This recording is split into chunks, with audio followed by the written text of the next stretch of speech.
We have ignition on all the cylinders. And by the way, this is a new addition for us. So we got this in the collection just a couple weeks ago. I'm gonna bend down a little bit so I'm not in pictures here. Maybe move over here where there's air conditioning. There goes Heather.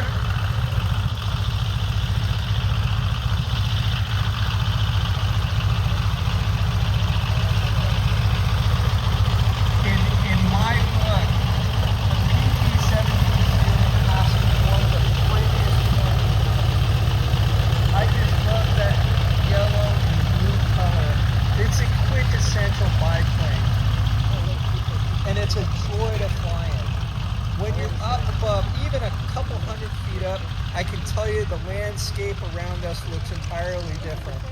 Once you go up a couple hundred feet, if the weather's good, you can see straight out to Boston. She's gonna wheel this around.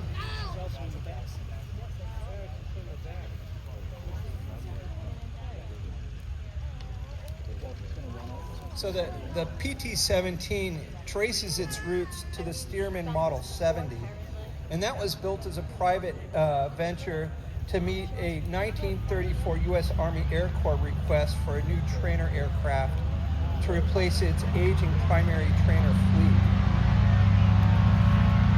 So PT, primary trainer, that's the designation. I'm going to move over here out of the photographs, but I don't mean to photobomb everything. There we go. I hear it, the throttle's up.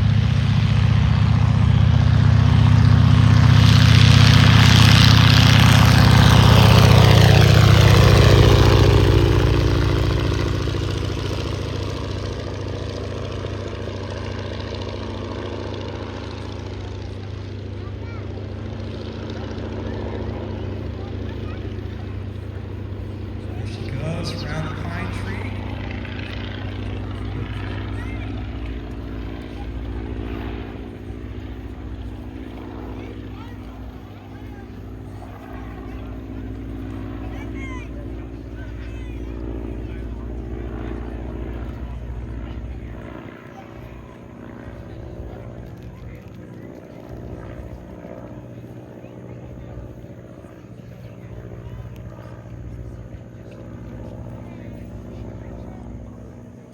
The Boeing Aircraft Company bought out the Stearman Company in the mid-1930s and continued production of the Model 75 for the military. Although built by Boeing, the Model 75 continued to be known as the Stearman.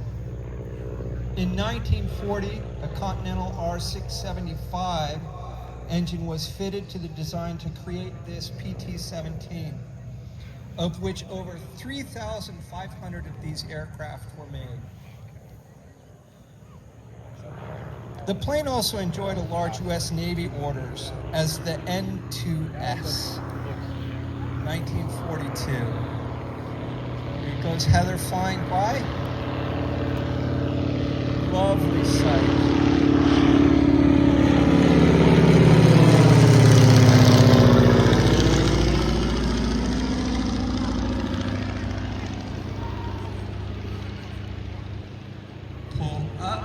Back a little bit on the left stick, she's bringing the plane around. A little bit on that left rudder, pushing down.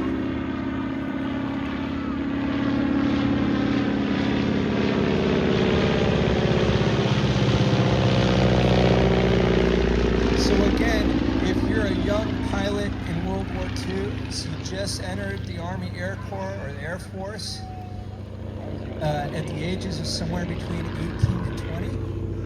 When you go into training, this is the first plane that you train on. She comes around. Another beautiful flight.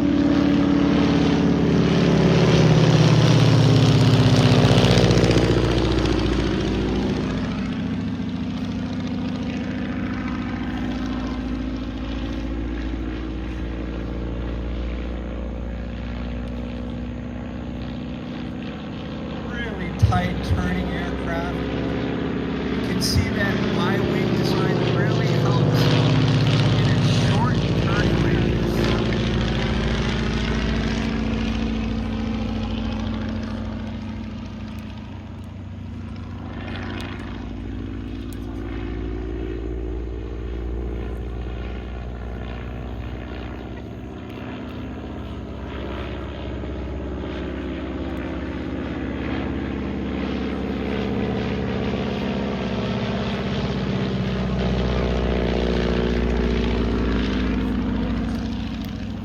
Having flown in the Stearman, with the open cockpit, you would think it would be just so many and deafening, but honestly, that windshield, that windbreak really goes right over the head. So it's actually quite a nice flight in the cabin. Even on the colder days, it's still nice and cozy in there from the heat of the engine comes right through the aircraft. This aircraft, like all of them with the exception of the Texan, are made from fabric, metal, and wood. So the outer layer of this aircraft basically is a tightly woven fabric.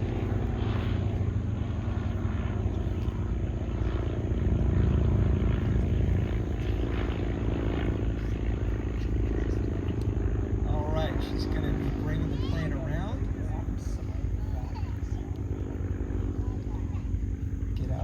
So I don't photobomb all these. Here she comes. All right. So left on the rudder, left on the stick. Put the nose down a little bit. She's backing off of the throttle. Coming down, and she's lining up on the runway. Keeping the nose where she wants it. And here she comes.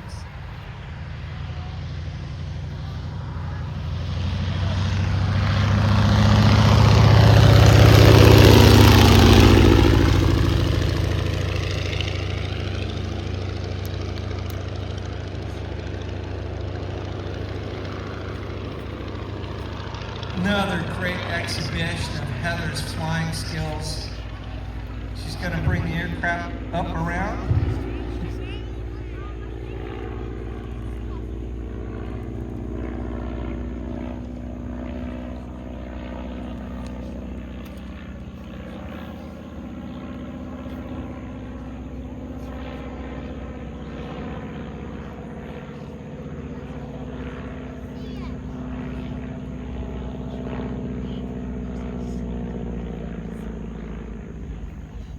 I can hear the throttle coming back.